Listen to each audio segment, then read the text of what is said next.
Diontae Johnson gets claimed by the Baltimore Ravens. He's back. We'll explain all the details about what just happened. 4 more days and the Baltimore Ravens will be in Buffalo playing in the divisional round of the playoffs. The temperature's dropping pretty quick. It's looking like it's going to be sub 10 degrees. We also got some Zay Flowers news and practice updates from today. And we'll finish off the episode talking about the best Hard Knocks episode of the season last night. All that and more in today's episode of the Flock Rundown. Ravens Flock. The Flock Rundown is the place to be. Motionless brainwaves attempt to swim their way to sense, can't tame the untamed. Appreciate you, Ray. What's up, Ravens fans? My name is Ryan, and welcome back to another episode of the Flock Rundown. Before we get into practice and everything else we're about to talk about, we have to start with the breaking news that the Baltimore Ravens have claimed Diontae Johnson off of waivers. He is now back in Baltimore, but he can't play in the postseason, and he just basically is on our roster after the Super Bowl, but then he becomes an unrestricted free agent. So the Ravens are essentially just doing this to get a comp pick if he does sign somewhere else. So I don't even expect him to step in the building. I don't expect him to be on this team at all. This is really just a roster draft pick move if he does get another deal. That's a big if right now. You know, we just talked yesterday in depth about how Diontae did the same thing that he did to us in Houston and got cut, and that a lot of other NFL teams may not want to sign him next year because of these actions this year. But the Ravens are saying, hey, if he does get a deal, we'll take our comp pick back, and thanks for the exchange. So kind of a genius move, also a little petty. Eric DeCosta's trying to get that comp pick, man. He knows that trade didn't work out. He's probably not happy with the problems that Diontae Johnson caused, but he's like, I'm getting a comp pick one way or another. So welcome back, Diontae Johnson. 4 more days, man. I cannot wait for this game. It's looking like it's going to be a cold one, man. We're looking at like 10 degrees. The feel is more like 1 or 2 degrees. It keeps dropping, so we'll see what it ends up being by Sunday, but that's where we're at right now, and it's looking like a heavy Derrick Henry game. Good luck stopping Derrick Henry in sub 10 degree weather. Nobody wants to tackle him, I promise you. Hopefully we have some heaters on the sideline. Bigger jacket, probably. I got to talk to Kaneko to see what he got going on. Equipment guys, they pretty much do a great job though, so we should be good. But you don't do gloves under any circumstances. No. I tried it in practice. I was horrible. Leave that up to Teddy, two gloves, Teddy Bridgewater. The line's moved a little bit too. Baltimore is now favored by 1. It's really a 50-50 game, man. It's definitely a hard game to bet on, but you could tell the money's flowing into Baltimore because the Bills were favored by 1 or 1.5 on some spots, and then now that shifted to the Ravens being favored by 1. Like I said, it's really a pick-'em game, but being on the road and now the Ravens line moving in their favor tells me that there's a lot more money pouring in on them. And the Ravens are probably going to be without Zay Flowers. We'll see how this week progresses, but right now it's not looking great. Ian Rappaport reported there's an outside chance that he gives it a go on Sunday. And then at practice today, Zay Flowers was the only Raven not practicing. So bittersweet news there. The bad news is obviously that Zay is still not practicing. I didn't expect him to practice early in the week, though. It's only Wednesday. We'll see. If he can get in a limited session before this week's over, I think he could probably give it a go. If he doesn't practice at all, I know Harbaugh said that he could still play without practice, but with all the inside reporting coming out and him also not practicing, it just really seems like Zay's not going to give it a go. And I really hope Zay Flowers can play on Sunday, man. It would be huge to have that option out there. Do we need him to win? Probably not. You know, especially I think the game plan is going to be run dominant with how cold it is and just how successfully we've been running the ball. We're going in a lot heavier sets these past few weeks and just pounding teams, man. I mean, that's just the reality of what's going going on right now. We're using Derrick Henry as much as possible, and the dynamic threat of Lamar Jackson also pulling it and needing to keep an eye on him has defenses just confused. And the Ravens practice indoors today because the practice field is frozen, but they did keep all the doors open so that it was still really cold in there, and we're not being too soft, but they couldn't practice on the practice field because it was frozen and you just wouldn't get clean, good work done on a frozen field. So they were inside today, except for Justin Tucker and Jordan Stout. They were still kicking out in the conditions. We got it as cold as we can in here right now, and it'll be colder in here tomorrow when I get all the water shut off in here so the pipes don't freeze. So we'll even be colder, so we'll have it cold. Love to be outside, but we just can't. The fields are too hard and they're too frozen. But we'll get to work in. We've had a lot of work in the cold. We've got a lot of work in the wind. And the elements are part of it, you know. And the other thing is going to be the footing on their field. We're thinking about that too. We want to make sure we've got good footing on that field. It's a turf field, and it'll be hard and kind of frozen. So we're trying to think about all that. But really, what we're thinking about is just executing our plays at the highest level we possibly can. The Bills made a roster move today and signed former Ravens quarterback Anthony Brown to the practice squad. They're using him in scout looks to imitate Lamar Jackson. There's only one Lamar Jackson at the end of the day. So you do the best you can to try and simulate it. Good luck. Anthony Brown. Yeah, Anthony Brown helps with that. Yeah.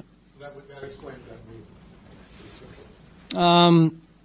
It's probably bigger than that, but you know that certainly helps. I mean, the full answer is if you just put a mobile person back there when you're planning on working on the scrambles or the quarterback run game, the defensive players know, oh, this is one of those plays, right? If you just have to sub out one of our normal quarterbacks for a mobile player like that. So, in order to hide that, what Anthony brings to the table is both. He can throw it, he can run it, and so there's a little bit more of I guess a true, honest look down in and down out, whether he's handing it off, dropping back, or doing some of the things conceptually, at least, that Lamar does. I get why teams do this, and you could probably get a little bit of intel on the Ravens offense, but let's be real. I agree with McDermott there. There is no Lamar Jackson. You cannot replicate what he brings to the table. You can't replicate the athlete that he is and the vision and football mind that he has and has grown into having. So good luck practicing with Anthony Brown. I really don't think that's much of an edge at all. I respect the attempt and pulling out all stops, but I don't think that that's going to prepare them for Lamar Jackson. Last night's Hard Knocks episode might have been the best one, man. There were so many gems in that, and it obviously helps a ton. This last month and a half has been amazing because we've been winning and haven't lost a game. When we lost to the Eagles on the first Hard Knocks episode, it was kind of rough, and then we had a bye week, so we weren't even on it, and I was like, the first 2 weeks of the Hard Knocks sucks, but the Ravens have been all over it since then. Have been kind of the star of the show now because we're the only team left. It's pretty cool that they're still following the AFC North teams into the playoffs, so we'll be seeing a lot more, hopefully. And I had a few main takeaways from watching it last night. One of them was Chris Berman was at the Ravens practice and went up to Harbaugh and was saying that there's something special going on here. And that guy's seen a lot of football. He's talked about a lot of football. And for him to kind of be around the team, be around this environment, and say that there's something special going on here, I couldn't agree more. I think that just adds confidence and credibility to what the Ravens have built and what they do have going on. I feel like this team is locked in. You could see that on Hard Knocks. They're having fun. They're excited. They're confident, but they're locked in. They're focused on getting this job done. Another gold moment from last night was Mike Tomlin talking to the team. He had a slideshow or PowerPoint up, and it was showing each Steelers matchup, and he kept saying the train's on the tracks, like this is your guy. And they went to Patrick Queen having Derrick Henry, and then they showed Patrick Queen's face. I'll just play the clip. Hopefully I don't get copyrighted. Trains on a track. Trains on the track. Trains on the track. You can see it on PQ's face when they showed that matchup that he has Derrick Henry and the trains on the tracks. He looked he looked like he was doubting himself a little bit, and I know why, and we saw that play out in that game too. But I just thought it was a funny moment. If you haven't watched the Hard Knocks, definitely go watch that last night. I think it was the best episode yet. And another thing that stood out is how vocal Lamar is now, and we've been seeing that throughout the years. It's not a surprise, but his voice matters more than anybody's. I think it matters more than John Harbaugh's or any coach or anybody on this team, man. The players are going to listen to Lamar Jackson the most, and he's speaking up often. He's speaking what he means. He's saying important things, and I just think his growth into a leader, especially a vocal leader, has been incredible to watch since his rookie season until now. He wasn't saying a lot early on. He's talked about it in the past too. I think when he was talking about Marshall Yanda and his Hall of Fame nomination, he was saying that Marshall used to kind of rally and talk to the offense when Lamar was young and was the leader of that offense, the veteran of that group. And now it's clear as day that this is Lamar's team and he's leading it. And it's just beautiful to see, man.